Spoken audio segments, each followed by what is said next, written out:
Good morning, everybody. My name is Alicia Harris Fernandez, and I work with Debbie Himmelfarb in daytime programming. I'm more on the classes and tours aspect, hence why most of you don't see me, or I might not look familiar, but we do welcome you to 9-2-I Tribeca today. And just a little bit on our speakers. Obviously, we're here to talk about Hemingway. And today we have Dr. Gail Saltz. She's a psychiatrist, psychoanalyst, columnist, author, and TV commentator. She is also a frequent speaker uptown at 92nd Street Y, and now we're happy to say she's creating a new program, exciting program down here in 9-2-I Tribeca. Gail has created a new series examining the minds of larger-than-life figures and the psychological factors shaped them. Today is the second installment, and on Monday, November 19th, we'll be back again here, and she will be discussing Howard Hughes. But today, we look forward to hearing about the great Ernest Hemingway. Now I'm going to pass it over to Gail, and she's going to introduce our speaker today. Thank you. Thank you. And thank you for being here. For those of you that are back, thank you for coming back. And if you haven't been here before, I hope you'll like it. Maybe I'll see you again. So we are going to discuss the great Ernest Hemingway, and I am very fortunate to have Susan Beegel here with me, a wonderful expert in Ernest Hemingway. She holds a PhD from Yale University, is an adjunct associate professor of English at the University of Idaho. This fall, she will celebrate her 20th year as editor of the Hemingway Review. It's a scholarly journal on the life and work of Ernest Hemingway. A joint publication of the Hemingway Society and the University of Idaho, the journal circulates to individual scholars and to colleges, universities, public libraries around the world. She's the author or editor of 4 books on Hemingway's craft and his short fiction, as well as on Steinbeck and the environment and Nantucket's literary tradition. She's published more than 55 articles on aspects of American literature and history. So we are very fortunate to have such a wonderful expert historian on the great Ernest Hemingway. And what I hope we will accomplish today is to understand what shaped Mr. Hemingway. Clearly, probably many of you know that he struggled with some serious mental health issues. But really, what I hope we will illustrate is that he, in some ways, the way he dealt with it and the way he used it to really create some of the greatest works we'll ever know. So with that, we're not going to really follow the slides exactly, but these are photos that hopefully will illustrate a little of what we're talking about and make it more vibrant for you. So these are the parents of Ernest Hemingway, Clarence and Grace, and they endowed Ernest Hemingway with many things, good and bad. Yes. And so let's talk a little bit about how he came into the world. He was the second of he had a large. There were many siblings. Take it away. Ernest was the second of 6 children. He had an older sister, and then he had 3 younger sisters, and finally a baby brother. So, second of 6. You want me to talk a little bit about the parents? Yeah, let's talk about. So the father was a physician, right? Yes, his father was a doctor, a family physician in Oak Park, and Clarence was a firm teetotaler. He was religious in the rather fundamentalist sense, did not want his daughters, for instance, to go out dancing, very strict about that sort of thing. And he himself struggled with mental illness. He specifically with depression. We have records of him going away for months for a rest cure. He also struggled with severe anxiety at times, especially about the family finances. Of course, it's always a little bit realistic to be worried about family finances, but Clarence was kind of over the top in that area. As a father, on the one hand, and now we're talking bipolar, I guess. On the one hand, he was a wonderful father, very, very engaged with his children. He ran a club called the Agassiz Club to teach children to study natural history. And he took all of the children, as very young children and their elementary school classmates, into the field to study flora and fauna. The children had a society where they gave little scientific papers. He took Ernest hunting and fishing from a very young age, camping, both the boys and girls. Obviously, you can see in Hemingway's life and work how much he loved the hunting and fishing aspect of it. But he also had a very mercurial temper, and the children were never entirely sure when he was going to be angry or why he was as angry as he was. And he could punish them physically. Marceline one time was made to wear a sign to school when she cut her hair. So they're a little bit afraid of him as well. Actually, what was really formative, I mean, besides the unfortunate genetic, biologic endowment of, he probably had bipolar disorder, it's presumed, because there was a lot of bipolar disorder in the family, and Hemingway is believed clearly to have had bipolar disorder. So besides that unfortunate genetic endowment, psychologically, Hemingway really struggled with, I mean, it was not unusual to spank your children in that day and age, but it was more than that. He would use a razor strap. He really was very severe in his punishments at times, very, as you said, mercurially angry.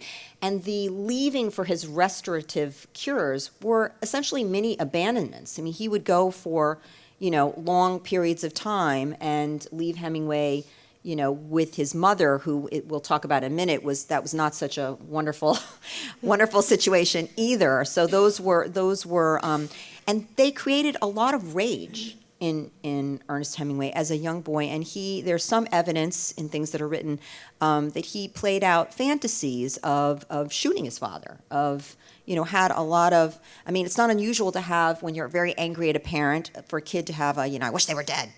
But he really had some intense thoughts about wishing his father was dead, which would ultimately, I think, create some real guilt and difficulty when ultimately his father did commit suicide. All right, beautiful, beautiful short story by Hemingway called Fathers and Sons. And he does mention that fantasy of shooting his father in that story. But it also has, it's one of, I've read all of Hemingway's work many times, and this is a story that unfailingly makes me cry every single time. Is it just a beautiful tribute to his father? Also, some of his feelings about his father's suicide, and then you see the impact on the Nick Adams figure, who's the narrator and who's kind of Hemingway's autobiographical figure about his own parenting, because he's thinking about his father with his young son in the car. So that's definitely something. And there are many themes in many of Hemingway's works of violence and suicide, even long before his father did commit suicide. So there's already evidence that, this struggle with this father and his depressions, already became a focus for a lot of the themes, consciously or unconsciously, of Hemingway's work. So let's talk a little bit about Grace, his mother. Okay, I'm going to. I have a feeling that many of Hemingway's biographers have bashed Grace a little bit. They're all male biographers, and I think they exaggerate the bad mommy picture a little bit. But Grace was a very unusual woman for her time. As a young woman, after graduating from high school, she came to New York City to study opera and voice with a then famous coach named Louisa Capiani. And Capiani's goal was really to create women who could have success as professionals in music.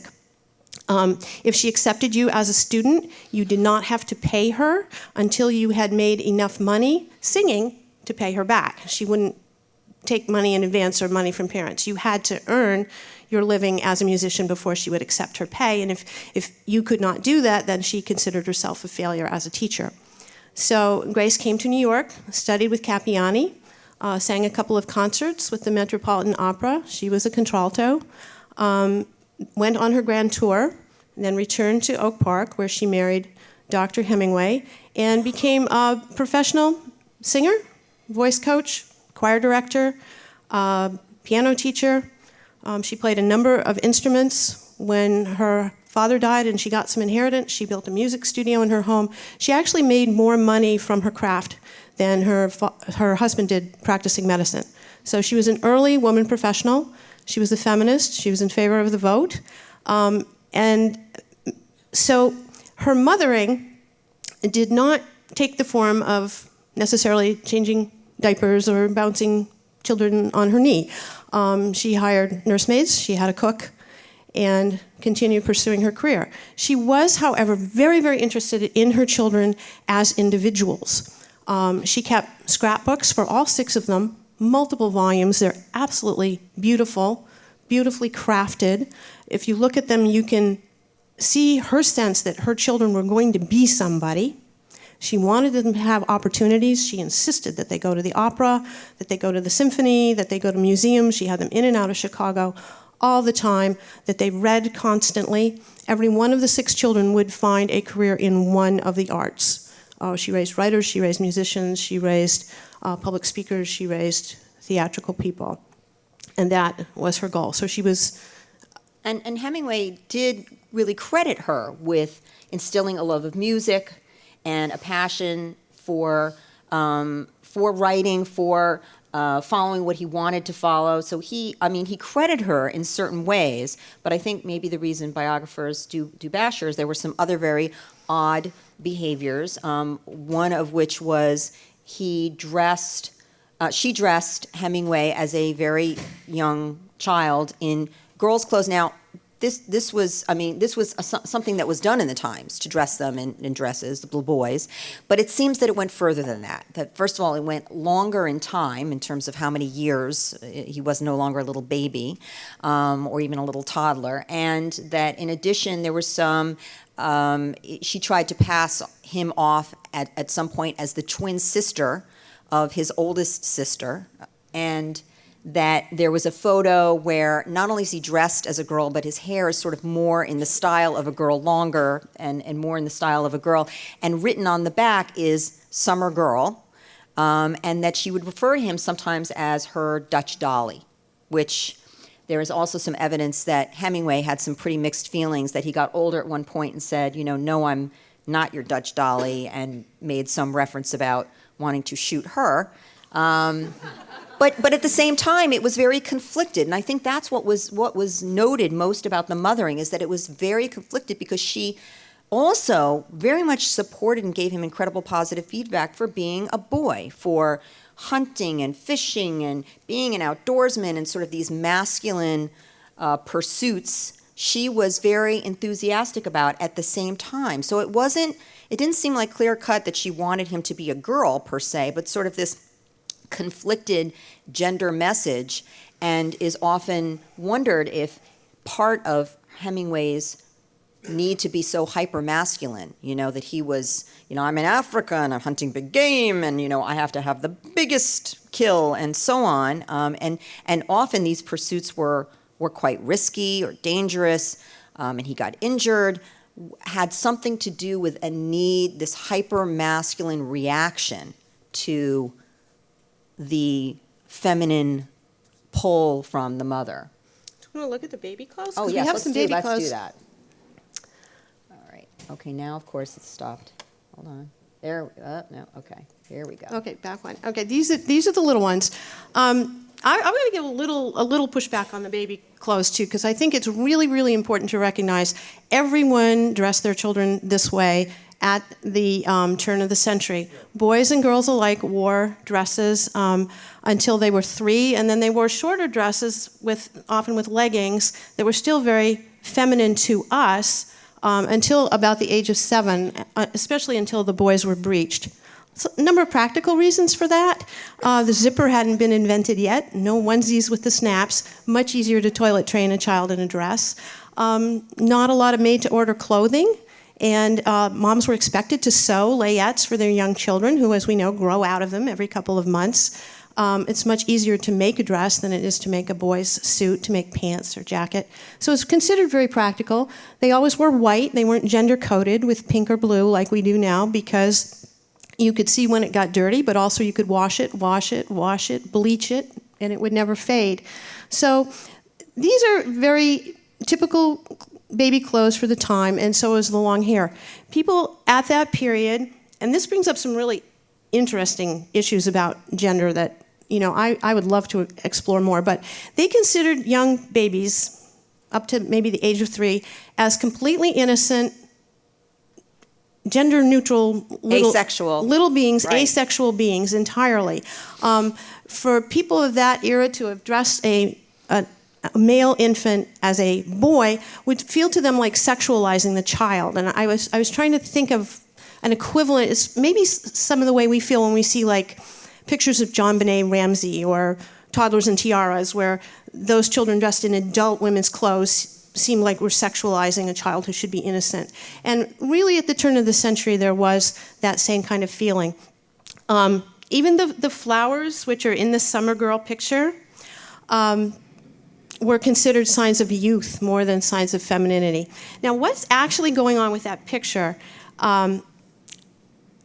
I don't think biographers have clearly demonstrated that the summer girl in the picture is Ernest. We have Ernest and Marceline, and they are, 18 months apart? I mean, they're really close, the old Irish twins thing, right? So they're wearing the same baby clothes. They're in these bizarre, to us, little dresses. And of course, in those scrapbooks, Grace pasted pictures of all the siblings together. So I'm not entirely sure. There definitely, though, as Gail points out, there is a period when little Ernest becomes aware that he's a boy. And the Dutch dolly, even at that time, was a male doll, but with a little cute haircut, which actually we can see in another picture. There,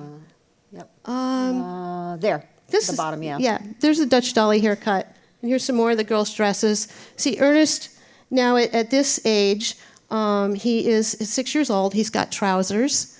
There he is a little bit older, and he's got leggings, and his tunic or dress is a little bit less frilly. There's baby brother Lester, who came very late to the family, who's got a little sailor suit on. But yes, when his mother called him her Dutch dolly, he said, "No, me Pawnee Bill." He'd just been to Pawnee Bill's Wild West show. Me shoot Fweety. He called his mother Fweety instead of Sweetie. So at that point, he wanted to be more masculine. And he did get to do that as a child. And there are other explanations for his hypermasculine risk-taking behavior, which we'll get to. So, but suffice it to say, he, as a man, expressed in many letters his intense hatred for his mother. So he had a very conflicted, passionate, but mostly erring on the end of being very angry, enraged. Ultimately blamed his mother for his father's suicide. The father was the more passive one. She was the more active, assertive, and in his stated opinion in certain letters, controlling one. It's also fair to say that she clearly had her own anxieties. She often suffered from headaches, some nervousness of her own. She had a brother who committed suicide, or no, who had I think bipolar disorder. There were two uncles of Ernest Hemingway's that trying to remember. Those are Dad's brothers, I think. One was Dad's, one was Mom's, I believe, who struggled with mental health issues, let's say. So there was a lot of genetic loading in this family, and you continue to see that in future generations. In that, he has 3 siblings, it appears, commit suicide ultimately. One, I guess, was questionable, but 2 definitely did. He has a son. Ernest Hemingway has a son who commits suicide, which we'll talk about, and also has a granddaughter who ultimately, it is believed, commits suicide by basically taking an overdose. So there is a lot of, biologic loading for the mental health issues that he struggles with in addition to these psychological issues. The little girl who's sitting on Dad's lap up there, that's Ursula. She's one of the suicides. Dad commits suicide, Ursula, Ernest, and Lester as adults. So that's how strong the suicidality is. 3 of the 6 children. And they're mood disorders. They are, nobody was really psychotic, save we'll talk about Ernest at the end, but really these were deep depressions, and they seem to be alternating with times of mania. So his growing up, he was very active, and clearly you see the beginnings of his adventurous, outdoorsman-y self, and those were apparently pretty happy times. And then as a young man, he goes to Italy at World War I. Goes off to Italy with the American Red Cross. He had bad eyesight, so he couldn't join the army. And in those days, you could not be drafted until you turned 21, and you couldn't join without the permission of your father until you turned 21. And Dr. Hemingway wasn't really interested in giving that wisely, because you'll see what happens. But he drove an ambulance for a very short time in Italy. But he did get to see some fairly traumatic things. His first day on the job in Italy, he went to an explosion at a munitions factory in Milan, where he found himself collecting body parts of women who worked at the factory. It wasn't what his vision of war had been. And then on the battlefield, now by this point, as soon as he graduated from high school, he went straight to Kansas City to be a reporter. He knew he wanted to be a writer. And he was only there a few months before he went to the war, but already with a writerly sensibility. So he actually was collecting photographs of some of the things he saw on the battlefield so he could study to write about them later. And there's a fairly gruesome picture there of a corpse changing color in the sun. That was the kind of thing that he was collecting. And I don't know if you've read his story, A Natural History of the Dead, but he uses images like that. He kept them and returned to them when he was writing so that he could describe things accurately. And this was a very, I mean, he was injured. He was badly injured in his leg, right, with shrapnel, and he was hospitalized. You see the beginnings, really, of his intense alcohol use and abuse, which will ultimately, people have talked about it as self-medicating, and probably in terms of mood, it was. Unfortunately, alcohol with bipolar disorder does really quite the opposite. It intensifies moods. It may intensify the fluctuation between depressions and manias. But under his bed were found numerous cognac bottles, and while he was being hospitalized for his wound, which was this is a traumatic time for him that really reverberated in future works. If we want to go, there's a slide of him in his hospital bed next.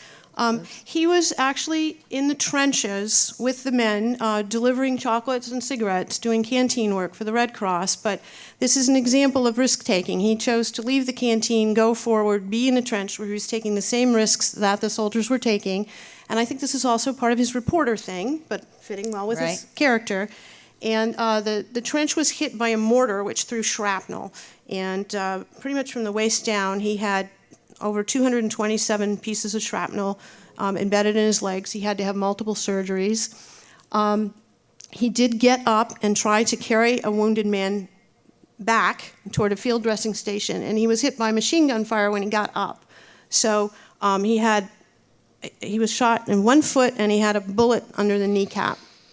So he was in the hospital in Milan pretty much from July through the end of the war, and wasn't discharged until January, first for the surgeries, then for convalescing, and then for a lot of physical therapy to get him walking again. The Italians gave him their Italian War Cross and the Medal of Valor for his actions. And yes, he did start drinking then for pain, and also I think there may be a little something like post-traumatic stress disorder going on here. After that, he had real trouble sleeping. He was blown up at night. He was afraid to go to sleep, he would say. And you'll see some of that again in stories. I think the most potent one about that is a little story called Now I Lay Me, about the insomnia. So this is where the trouble with alcohol begins. Which would really haunt him and make worse his psychiatric illness the rest of his life. In addition, he fell in love with a nurse who was nursing him, and they agreed that, even though I think the relationship is not believed to have been consummated per se, they agreed that they would get married.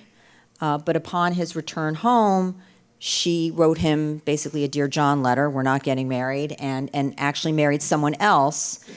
And it's sort of the beginning of of Hemingway's use of his suffering to create, in that, A Farewell to Arms is his story, but in the story, he marries her, essentially, so he gets his wish, if you will, and she dies giving birth to his child. So he gets his wish, he gets his revenge, but it's all, neatly tied into what is, arguably one of his greatest works.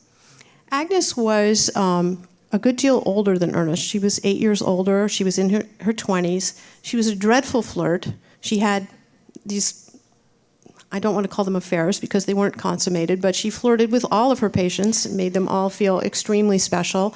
This went a little bit further with Hemingway than with some of the others. I don't know about the consummation. She was reprimanded by the nursing supervisor who found her hairpins in Hemingway's bed. So there was stuff going on there. You can read in her diary about Hemingway was going away for a convalescent leave at Lago Maggiore, about slipping into the elevator for a more real farewell, as she calls it. She gave him a ring. There are pictures where you can see the ring on his finger. So he really did believe that this was going to happen. In her Dear John letter, it was a devastating Dear John letter because she didn't just reject him. She said that he was only a kid to her, and she felt she loved him more like a mother. And I've often thought that had something to do with some of the overcompensation too, that having been brutally rejected in that really kind of emasculating way, that he felt he had something to prove to Agnes. The other thing that's going on here that people don't often talk about, he's in the hospital in Italy right in the middle of the Spanish influenza epidemic. While he's in the hospital, 500 to 600,000 people die of the flu in Italy. He saw patients die from the flu in his hospital, and then Agnes is basically taken away by the flu because she's sent off to nurse in other places. Meanwhile, Ernest, who's anxious, right, because he's sensitive, he's Ernest, is getting all these letters from home, from his doctor father, from his sisters, from Marceline, his older sister, who's doing social work in tenements in Chicago, who are all out there in the midst of this global epidemic. Agnes is getting letters from friends all over the world about people dying. They believe 50 to 100 million people worldwide died of this disease. So this is traumatizing too. And one of the strange things that happens when he gets home, and this plays right into Farewell to Arms, his uncle, Lester, Grace's only brother, was in the Air Corps in Europe, and Lester was missing in action in Europe. And we don't really know what happened, if he was a prisoner or if he deserted for a time, just like Frederick Henry in Farewell. But while Lester was missing in action, his wife at home, Hemingway's Aunt Vada, died from the flu. And Lester got home just a few weeks before Ernest to discover, when he set foot on home soil, that his wife had died.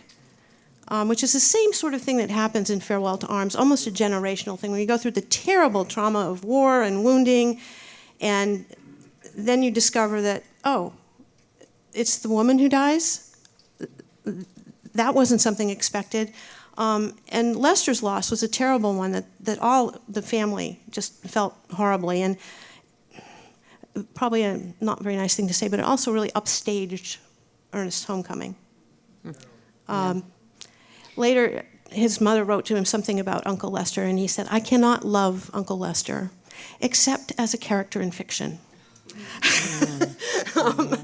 And I think that played into some of the trauma too. And it's hard to know, the influence of this rejection on his future relationships, but clearly he maintained great difficulty in any sustained relationship. His relationships were very tumultuous.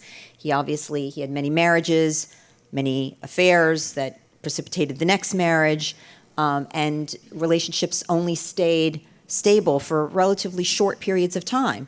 And, sometimes, obviously, an early trauma of a loss like this can precipitate a fear of intimacy, and therefore, this kind of, I'm going to get out of this relationship with somebody else before I get rejected. And that is a common psychological theme. But also, there are many aspects of his character that along the way people have speculated. He had features of borderline personality disorder, in that he had sort of this hyper-masculine, moody, angry. He did a lot of what's called splitting, which is a defense mechanism that in life people were great guys or total jerks. his characters could often be quite polarized, and the people in his life, in letters that he wrote, were, this guy's terrific until he's not terrific anymore. He's horrible, and he did this with women, but certainly this relationship may have played a real role in laying down his future relationships, which his first wife, Hadley Richardson, and they went to Paris. This was the beginning. This was his first marriage, which was, in some ways, he often refers to, I think, as the happiest in some ways, and most stable, but and the beginning of his recognition as a writer. And again, the loveliest evocation of this marriage is, of course, an Immovable Feast that he wrote at the end of his life, and lovely, lovely book about the Paris years and becoming a writer. And in that book, he says about Hadley, "I wish that I had died before I ever loved anyone but her." He also said in that book, though, families have many ways of being dangerous. So it was this yin and yang of, he loved intensely and he did feel those feelings. Clearly, it's a beautiful reminiscence of that relationship, but also the dangers of loving and being vulnerable.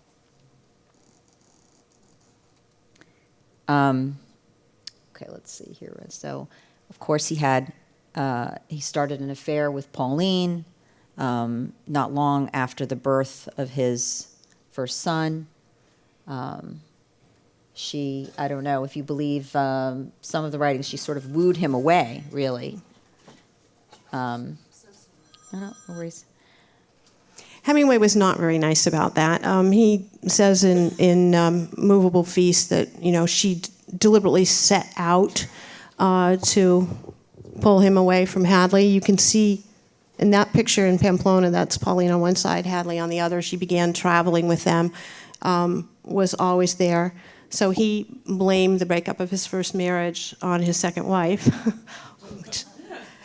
And then I think one of the nastier things he ever wrote, when he winds up divorcing Pauline, when he's having an affair with Martha Gellhorn, he writes, "Those who live by the sword must die by the sword."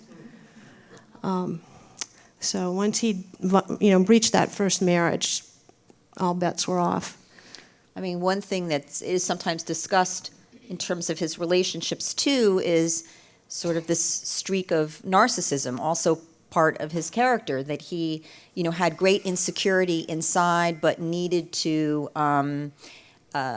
puff himself up in various ways to cover for that. And it was, women's attention, that he would be susceptible to such a seduction because he wanted to be seen as, incredibly manly, incredibly desirable. And there's other evidence of, that he wrote, at some point that he would like to have been a king. That he, at times talked about, he told people, he did not go to university, we were just talking about this, but he told people at various times that he went to Princeton, which he did not, and that there were sort of these, odd grandiosities that belayed an insecure man, which is really what narcissistic personality, which often has to do with mothering, that appears to want the child to be something very big, and the child feels, how am I going to measure up to this? And I have to be super special to please my mother, but I'm not sure if I can. I definitely see that as an area where the relationship with the mother is really important, because I do think Grace was a diva. She was narcissistic, and she did pursue. It's hard to separate this from a woman trying desperately to conserve a career in an era like that, but she did feel that, her art was first and all important, and other things came after that, and of course young Ernest copied that. I think their real breach came over two issues. One, when he returned from the war, he was drinking heavily into Prohibition, in part because of Agnes, and he was taking younger sisters out with older young men his age, and there was drinking going on, and she kicked him out. And I don't know how many of you have dealt with teenagers and substance issues, but I'm not really surprised that she did that. But he was extremely hurt by it. She's like, "Get out, leave. You're not living at home anymore. Go find a job. It's time." you're out of here. And then the second thing I think that happened that was hugely devastating for him with his mother, who so valued the arts and had so pushed her children in that way. When Sun Also Rises was published, she wrote him a terrible rejecting letter saying, "How does it feel to have written the filthiest book of the year?" And saying that, she had raised him to be a Christian gentleman, and she hoped that in the future he could do better than that. And he was, I think, really especially devastated by that, because that was an area where he expected to please. And, he, in addition to these things that would be devastating to any son, quite honestly, he clearly began to struggle with real mood issues. He writes in well, first of all, he had what may have been an early manic period. In 1924, he writes about having all this incredible energy. In fact, sometimes he would be downright irritating to his wife, Hadley, who would sort of say, "Could you go away and do this somewhere else? Like, you're up in my face. You're irritable, irascible, energetic." But at the same time, he wrote 7 short stories. So remarkably, many people who struggle with mental illness are not able to put a cohesive, they think what they did is fantastic because they're manic, so they're like, "This is brilliant." And he did have times when he would announce that what he had done was brilliant, but often it was. He really could write, and so he had these spurts, which may have been somewhat manically driven, of writing an incredible amount in a very short period of time, where he used words like juiced. He was, really had it in his head, couldn't sleep, part of being manic, but would stay up at night and write. And there are records of him staying up and reading poetry aloud all night, which is wonderful if you want to hear poetry, but if you're his wife and you want to sleep, not so wonderful. And drinking. And then these other periods of just what are clearly, he wrote in a letter to someone, and pardon the language, but it is such a incredible, accurate description of depression.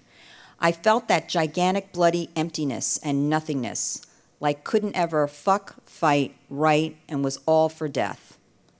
Which is, if you looked up in the DSM manual, exactly a description of having a current major depression. And so he often, he clearly went back and forth between these discrete periods of mania and depression.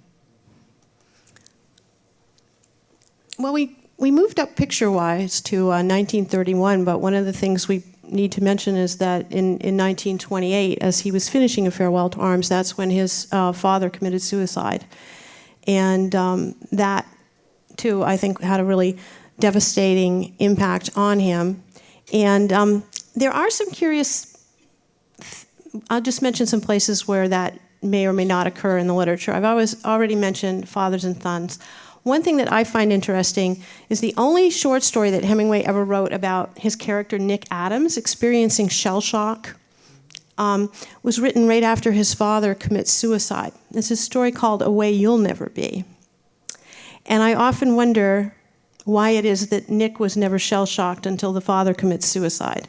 If now all of a sudden Hemingway, recognizing some things in himself, the struggling with depression that he's done up and down through the 20s, is starting to realize that,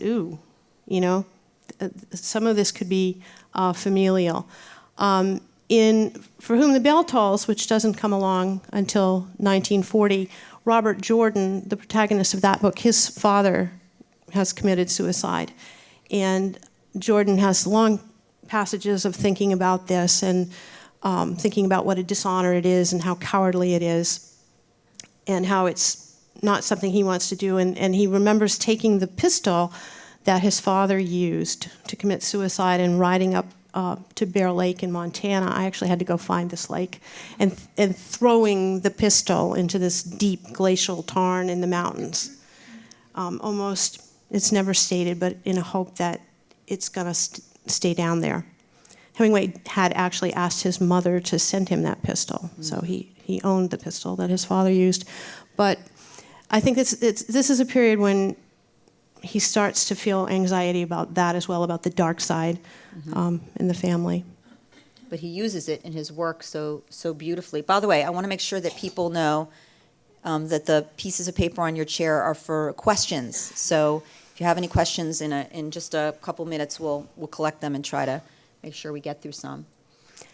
I just threw this in to talk about alcohol and alcoholism because it's something that really drove his life. When he gets back from the war, as soon as Prohibition kicks in, he moves to Toronto. That's not an accident. I've looked at the dates along with the Volstead Act and everything kicking in. Next thing, he's off to Paris. It's a great place to write, but it's also a great place to drink. When he comes back to the United States, he chooses to live in Key West, which is much closer to Cuba, and then as now is, the smuggling capital of the universe, and alcohol flows freely there. It was not accessible from the mainland except by train. This is a period painting that a friend of his named Waldo Pierce did of the Silver Slipper Saloon in Key West during Prohibition. And you can see Hemingway up there under the sign that says "No Vulgar Dancing," sitting at the bar having a drink. And that's Pauline standing in the door with her arms folded. And I'm sure the alcoholism took a toll on the wives as well. Yes. In fact, really, his third wife ultimately said, when, a doctor at that point had said, you must stop drinking. Your liver can't take it. Your body can't take it. You must stop drinking. And he didn't. And she ultimately, I think when she discovered bottles again around, said, that's it. So it clearly wreaked havoc with his relationships. And I think doctors started being clear that it was wreaking havoc with his medical health and his mental health, but he really he could not stop, and he wrote about that, about sort of being unable to give it up, despite the fact that he knew it wasn't good for him. Which also, I must say, there's the alcohol, there's the the way that he approached some sports and hunting and so on that was really risk-taking. He put himself in harm's way, and I think he wrote about this, he talked about this, that and the question becomes, he wrote that he thought about suicide. He wrote in letters that he didn't want to do that to his children, that it was cowardly of his father, that it affected him so greatly, it so tortured him, that at some level he thought about death and ending his life, but he maybe didn't want to do it himself. And so the question is, how conscious or unconscious was this drive to put himself in harm's way? And it would have served a dual purpose. He wasn't going to kill himself, but he'd kill animals. He sort of took out these other beings, if you will. And at the same time, he put himself in harm's way, so maybe he would go out in a noble way, but he would go out. And that has been often speculated. And in fact, in many of these sports, hunting, and so on, another thing that added to the mental health situation was he had repeated traumas to his head. So as early as 29, probably drunk, right, he mistook he went into the bathroom in the night, thought he was pulling a window cord, and pulled basically a glass pane down on himself, pulled a chain, and lacerated his head. Those were those old toilets with the Right. pull chain, but it was the skylight, and he had, you see the scar on his head. For the rest of his life. So he had the scar. And that was just the first brain trauma. He was in a car accident at age 45. Probably everybody was drunk. He had a motorcycle accident in Normandy in World War II. And at age 50, he fell on his head on his boat, Pilar, his beloved boat. And that was bad. These were concussions, lacerations, and then ultimately these two air crashes that we can talk about, but serious brain injury that undoubtedly accelerated what was going on in terms of the bipolar disorder and really accelerated the mood problems.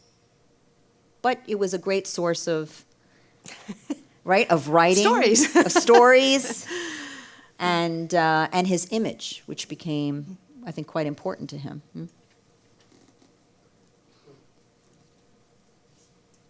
you want to say a little about Yeah, just a quick, he goes off to the Spanish Civil War, and this is another risk-taking activity because he doesn't have to do this. He's earning plenty of money from his books. But he went off to the Spanish Civil War as a reporter. He'd already met Martha Gellhorn, but began a very intense affair with her there. He was working with a Dutch filmmaker named Joris Evans on a documentary about the war, and they were actually filming under fire. And you know, war correspondents aren't really supposed to bear arms, but we have a lovely Robert Capa photo of him clearing a rifle for a young Spanish soldier whose weapon has jammed. He was an expert, by the way. He was an expert hunter. He was an expert at using weapons, expert at deep-sea fishing, held Atlantic records. None of this stuff is bogus. He had tremendous desire to achieve and be the best. And he loved, I mean, the boat Pilar was really like his lover, his baby, the being out on the sea was very, very important to him. And then, of course, he leaves Pauline and marries Martha, who was a very distinguished, actually much more distinguished war correspondent than Hemingway was as her career progresses, and a very fine writer, novelist, and nonfiction. It's one of the more equal matches he had in his life. It didn't last very long because there was a lot of pulling and hauling of egos. I've just finished reading Carolyn Moorhead's wonderful biography of Martha. I think there's pretty good evidence she might have been bipolar too. But anyway, I love the Capa photograph. This is the two of them not long after they're married with the barbed wire and the guns and the arguing. She was younger than he was, so he mentored her for a while, but then the pupil got a little out of control. Yeah. And she left, really. The alcohol was kind of it for her. Well, and then we have, 1940, the fruit of the war is For Whom the Bell Tolls, and the two of them buy the Finca Vigía in Cuba. And this is where the marriage disintegrates because Martha wants to go back and cover the war all over. You know, she's the war correspondent. She's gung-ho, ready to go. He wants to stay there. And although he eventually gets to the war in 1944, towards the end, we have this strange period right in the middle of Hemingway's life. From 1940 to 1950, he publishes nothing. 10 years from 40 to 50. It's like the lost decade. And he's writing, but it's not, and writing volumes of stuff, some of which becomes Islands in the Stream, which I think is Hemingway's really acute portrait of alcoholism, because Thomas Hudson is extremely depressed and drinking constantly, and it's a great portrait of that, which no one ever talks about. And not until 1950 does he manage to write Across the River and Into the Trees, which receives devastating reviews. It's probably one of the worst of his novels. So this is the beginning of a period where the depression starts to outweigh the... I think, when in bipolar disorder, there's something called the kinetic effect, which basically means in the brain, the more that you have an episode, the more episodes you're going to have. The pathways seem to get retread, and so early on you may have less frequent disease, sort of mood states, and then once you start to if you start to have them and they're untreated, which is why we try so hard to treat bipolar disorder, you can have them more frequently. And so he certainly expressed not an interest in getting any mental health care. Not that there was great mental health care at the time. There was sort of minimalistic what was available, but there was some, and he was, in terms of his ego, there was a lot of stigma and shame surrounding that. So he wrote to people, I don't want people thinking I'm losing my marbles.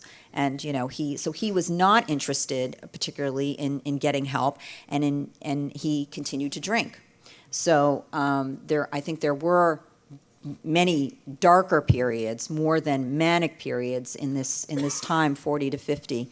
And one of the features of depression is actually difficulty concentrating, what's called psychomotor retardation, being basically slowed down. Thoughts are slowed down, movements are slowed down, and so one's ability to, unlike in a mania where he could be so productive, it would be very difficult to write during a deep depression. I'll just comment on the thing about mental health issues. Fitzgerald wrote an article called The Crack Up about his own struggle with depression and alcohol, and Hemingway was appalled that he had done that, and wrote him a letter saying, "What were you thinking?" It's a beautiful, beautiful forthcoming essay, but Hemingway wasn't willing to talk about it that directly and that honestly. He might have done an Island in the Stream if he could have finished it and brought it under control. So went to Cuba, he's on the boat, and then World War II. Yeah, I just wanted to say a little bit about World War II. He gets there late, 1944. He has one of the severe concussions from a car accident in London during the blackout. But one of the places where he went as a reporter, he was embedded, as we say now, with the 22nd Regiment in the invasion of Germany, and went to Hürtgen Forest and experienced that battle. And the 22nd Regiment, while Hemingway was with them, went into what was the Battle of the Raven's Hackle. It was a hill that they couldn't manage to take, and they had 82% casualties. That's killed and wounded. Together, they lost hundreds of men and many of the officers that he had been spending time with. So in this period during the war, his marriage to Martha has broken up. He's been drinking heavily, having more and more depression. Then he has an experience that was probably grimmer than we will ever know, because people did not write honestly about America's defeats in World War II and the whole invasion of Germany. Mostly the way we see it is, oh, it was glorious and we won, but we lost 250,000 men going into Germany, because the Germans fought hard once we were on their soil. So who knows what he saw? There's some very grim poems that he wrote to Mary that are strange, and those poems, more than anything he ever wrote, remind me of things where somebody is trending over into mental illness. Mm-hmm. They don't make sense. They're very powerful and very dark. They don't really make the kind of sense that you expect Hemingway to make. So, somewhere shortly after this time, he moves from basically never having been psychotic, really, to some what look like burgeoning episodes of psychosis or loss of reality testing, and the poems that are, as you're sort of describing, they seem like they're like loose associations, like how does this go with this, is really the beginning of psychotic thought. And certainly you can have psychotic thought in either depression or in mania, and with intense alcohol abuse, and moreover with organic brain damage, which by this point we know he really does have. So he had many reasons for sadly becoming psychotic, which made it increasingly hard for him to work. And the truth is, actually, Immovable Feast, being one of his latest works, really was a period of time after he was hospitalized and got electroconvulsive therapy, which actually is a great treatment for depression and probably the best treatment they had available then. He sort of reintegrates and is able to write Immovable Feast. I don't know. I think maybe he wrote more of that before the shock treatment. Really? Yeah, but the interesting thing about Immovable Feast, it's a beautiful book, but he could not finish it. Mm-hmm. And it's a book, okay, speaking in my editor persona here, it's a book that could easily have been finished. Mary finished it after he died. His grandson Sean has finished it again in a different version, but the manuscript's clean, the pieces are there, it's chronological. What's the problem? Yeah. But he couldn't get it together. He was terrified. Scribner's is like, we're ready to publish this, let's go. They even had a place for it in the list, and he was afraid of being... A lot of the paranoid stuff started coming out. Somebody's going to sue me, people aren't going to like this, maybe it's not as good as I think, and so this beautiful book was just there when he died, and it should have gone much before.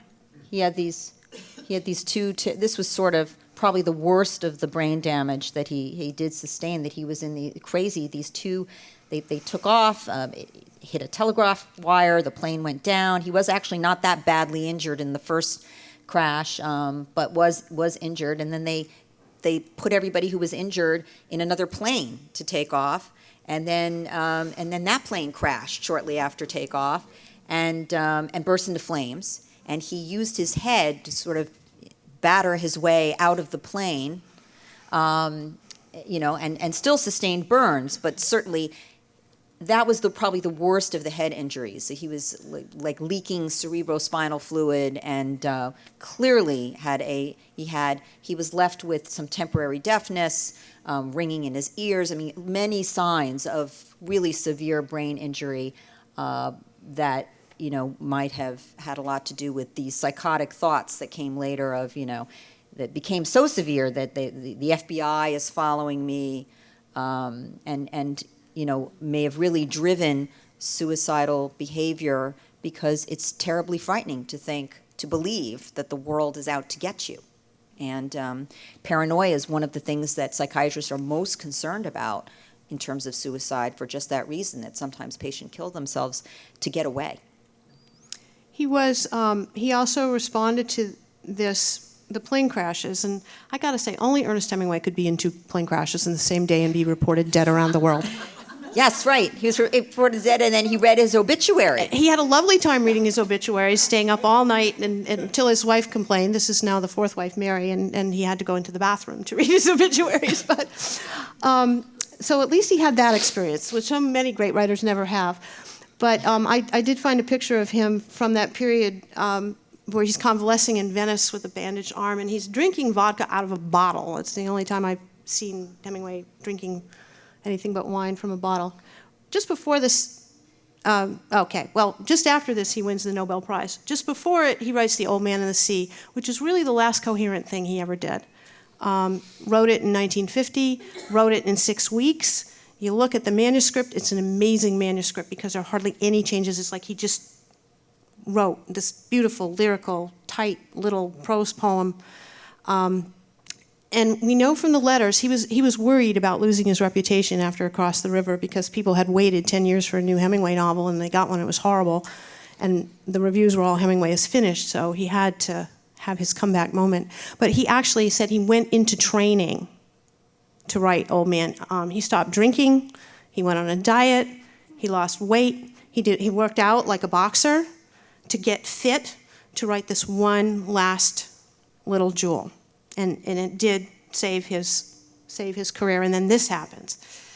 And he was certainly very pleased with winning the Nobel Prize. It was interesting that before that, he had sort of said it didn't matter. I mean, this was sort of part of his struggle with wanting to be great and feeling insecure about it. He had, sort of said, what's the Nobel Prize? It's no big deal. But then ultimately was quite delighted. And then Faulkner got it. And then he had to have it. That's right. So actually what his letter was to Faulkner was, he said to other people, I congratulated him, just to make him feel good, because who really cares?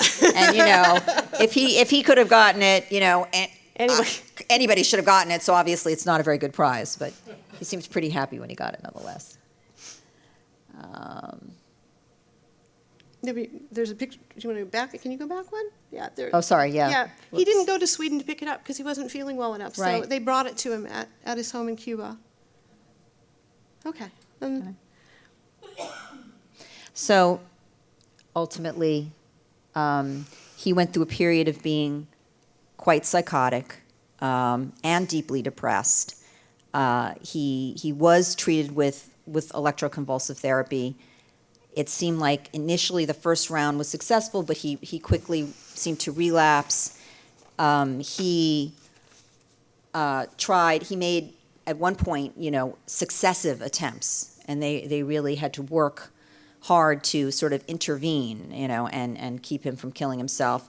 They managed to get him back in the hospital, treat him again. However, his wife, I think at the time, really believed that he had sort of charmed everybody into believing that he was okay, when he was really quite intent on committing suicide. And another factor along the way I just think is interesting psychodynamically in terms of his suicide is that, he dubbed himself the name Papa. And the question as to whether, the trauma of losing his father to suicide, whether there had always been some wish to reunite. and to, that he too was Papa, and that, doing what his father did would in some way, reunite them. I think there's always been a question about that. I think with the suicide, some of the things that interest me about it a little bit, when he first goes in 1960, it's a voluntary hospitalization. He's suffering from depression, this really erratic behavior that's upsetting his family. He's having nightmares, insomnia. He also has a lot of physical stuff going on. Hypertension that's absolutely uncontrolled, what looks like the beginnings of cirrhosis of the liver. So he's physically ill. And he's cognitively impaired because between the traumatic brain injuries and the alcohol abuse, which ultimately does cognitively impair you. So, and he seemed to have insight into that, which I think is the most tortured state of all. I mean, he's a writer. He feels he's brilliant. He is brilliant. He's a writer, and he can't think. He can't think anymore. And he has still enough thought intact that he recognizes that he can't think, which is really terrible. There's this other thing that happens, and I totally agree with what Gail is saying, that the inability to concentrate, the inability to write was absolutely the most devastating thing to him. He's also having some of his paranoia centered on anxiety about money, just like his father. And so if you can't write, that intensifies too. But when he's in for that first hospitalization, his letters show a degree of hope.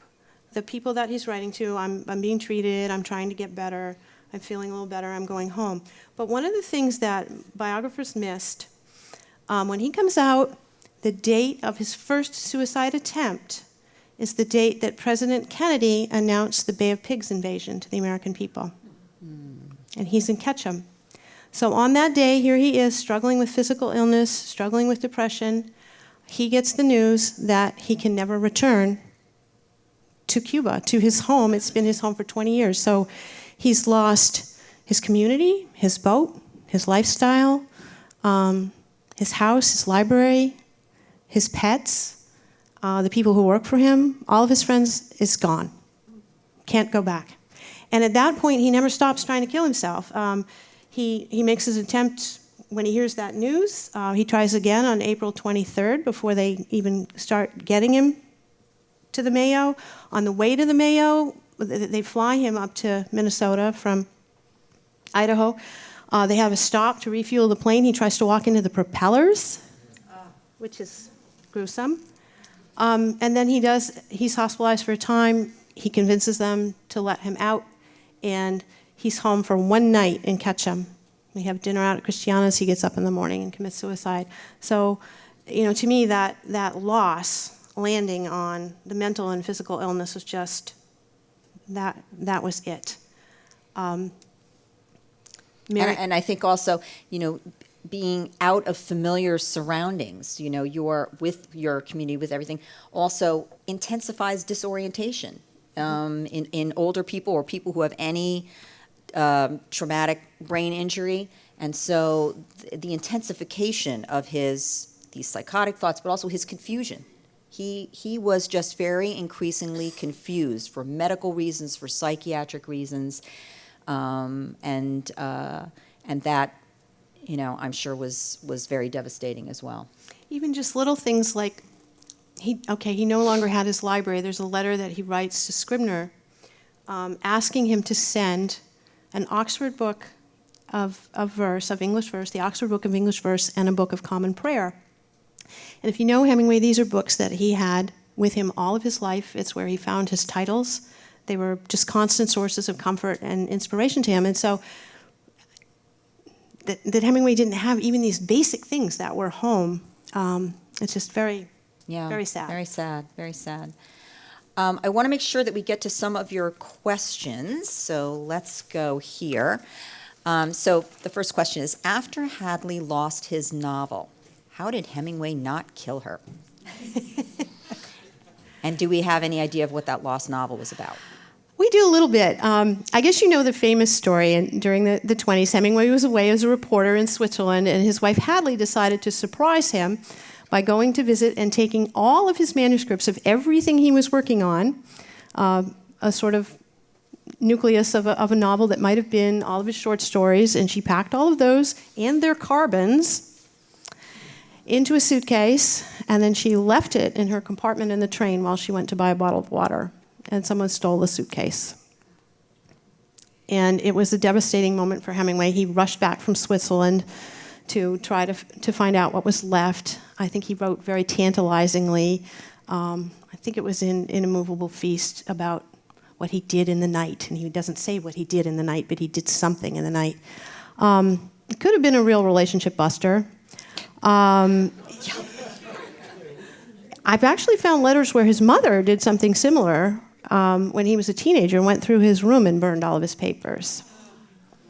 This is the same doctor's wife who appears in Now I Lay Me, who burns all of her husband's Arrowhead collections.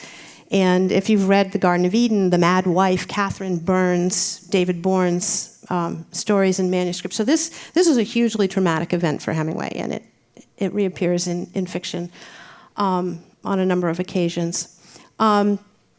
We know he was working on a novel at that time called Jimmy Breen, which is about a young American boy and his father, a revolutionist sort of traveling through America. It's not that good. He was able to reconstruct and rewrite some of the short stories. He had one or two, I think one that was out for publication and that survived. And he didn't divorce Hadley on the spot or strangle her, perhaps a miracle. And he did write later that it was one of the best things that ever happened to him as a writer, to have to begin over fresh at that point of his career. It's like Gertrude Stein's famous comment to him, Hemingway, begin again and concentrate. So. Interesting. Hadley was always concerned about Hemingway's moods. Was she afraid that he too would commit suicide like her father? So Hadley's father had also committed suicide before Hemingway's. I don't know that that was ever a spoken concern of hers, but I remember her writing something about how she always intended to honor her wedding vows, and she would have done. It was, of course, Hemingway who had the affair and who asked her for a divorce, but how relieved she was when all was said and done. I think he must have been hell on roller skates as a husband, between the drinking, the grandiosity, the tantrums. One of the reasons why Agnes broke up with him, and this is young Hemingway. He's 18, 19 years old, and she's not behaving precisely the way he wants, and he's threatening suicide. He threatened suicide to her.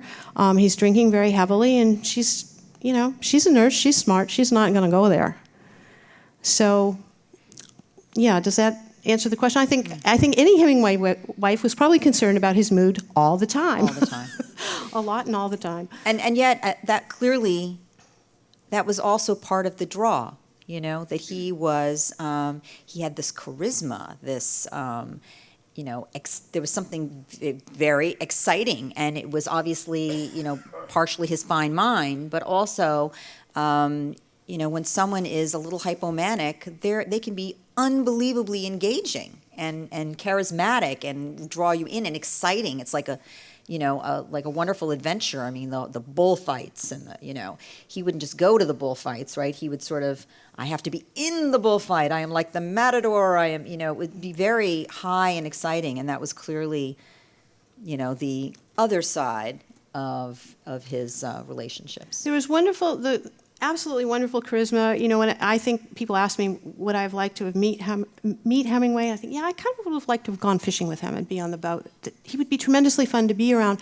But the other thing about Hemingway, which made him such a great artist, is he's also phenomenally sensitive. He could enter into other people's moods. He was a wonderful listener. And I'm sure that this was one of the tremendously engaging things about him. I mean, we talk about him as, the wild man, the bully, the hyper-competitor, but then you go back and look at the stories, and those were created by someone who is deeply, deeply sensitive. And again, just looking at Agnes, his first, we can see in her notes to him, you are the champion love letter writer in the world. He drew her in much further than any of the other men she was playing around with, and he did it with language and the way he communicated with her. And then her Italian lover, who was next up, burned all those letters because he didn't want those letters around. So Very interesting. If Hemingway were alive today, would he take his computer to the coffee shop? If he was in his 20s and nobody knew who he was, he absolutely would. He was a great writer in cafes in Paris to find his table and his little glass of liquor or coffee and sit there and write all day. I mean, Would you get thrown out in New York for doing that? Yeah. If you didn't order something? I mean, so like beside you were saying, he was all these exciting, hunting, fishing thing, but he did spend, as alludes to the point you just made, he did spend a lot of time alone, right? On his boat. I mean, not alone, but really in thought, and observing, and that was part of his craft, really. That he was able to, and a sensitivity about him that he was able to do that. And he had also this separation. I don't know if you've read To Have and Have Not.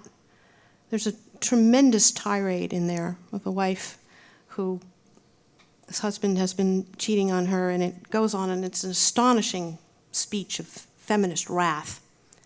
And when you're reading it, this is Pauline and her anger about his affair with Martha Gellhorn. And so it gives you just a clue into this artist whose marriage is breaking up, whose wife is screaming at him, and he's got a tape recorder running. And he's completely entered into her point of view. He's listening to it 100%. He's going to be able to reproduce it later. And yet, he's standing outside of it, in a way. That's a strange thing. I don't know what that's about, but it's part of what makes an artist, I think. Absolutely, and he was able to tap in and make use of the depths of his feeling, which certainly not everybody. If you're very mentally ill, you probably can't do, but short of being extremely ill, some people really are able to make use of their depressions or the other moments and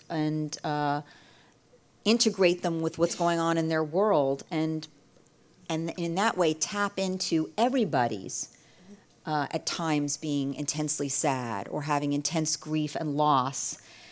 Everybody loses a parent. Everybody part of what made him, what reverberated was his using of material that in some ways was very personal to him, but was very universal. These are universal themes that he uses, that he had the resilience. I would say, one thing that I hope everybody does take away from today is that clearly he had, all of this biologic loading of mental illness, this difficult upbringing in certain kinds of ways, these traumas that occurred, and of course self-induced trauma. But he had a strength and resilience that was really remarkable, and that he used it to be creative and continue to be productive despite what was going on, and that ultimately, he says in The Old Man and the Sea, he says, "But man is not made for defeat. A man can be destroyed, but not defeated." And maybe really that, he struggled with his own destruction along the way, but he really never was defeated. I think it's an amazingly courageous life. He struggled with depression. He got knocked down. He always got back up. He kept on coming until he was just too physically ill, and until that final blow of the finca fell to really go on anymore. And even you see it with Old Man of the Sea. I'm going to get up. I'm going to come back. I'm getting up off the floor, and I'm going to do this. I also think sometimes, to me, what's really beautiful about Hemingway is his realism and these just exquisite descriptions of place, the water, the fish, how the weather was.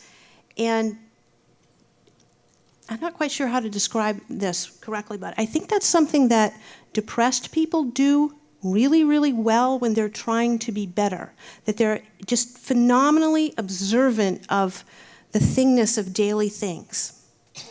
And that some of the beauty of his writing is really his antidote for depression. I'm going to look at the world and see how beautiful it is. I'm going to just fight my way through this fog and observe. That in itself is a very healing thing, and he turned it into a phenomenal art form. For those of you who were here for the Van Gogh talk, that Van Gogh did the same thing, that he used nature and his painting and his oneness with nature as a way of healing. And I think I think you're right, that it is a common theme for people who are depressed and struggling to particularly turn to something like nature that would be healing for them. Thank you so much for being with us today. Thank you so much, Dr. Beegel.